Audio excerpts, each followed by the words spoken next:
So guys, andito na kami sa hotel and may ganito pala. Ano tawag dito? UFO catcher yan. UFO catcher. Ayan. Tapos nakita ko, ang cute ng mga sisiw. Try natin kung makakuha tayo. And ito yung budget natin, 1,000 yen.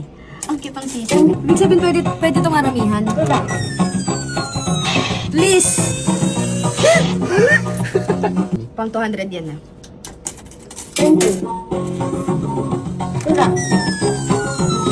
Please, please. 300 yen.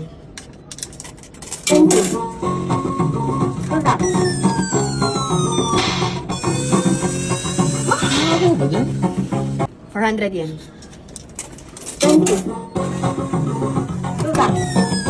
Ano siya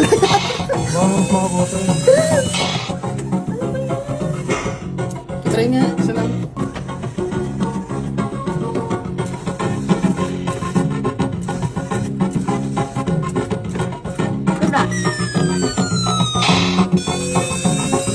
Uy!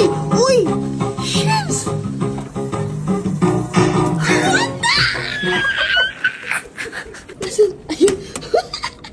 Sa 500 yen, nakakuha kami ng isang Sisiw. sisiw.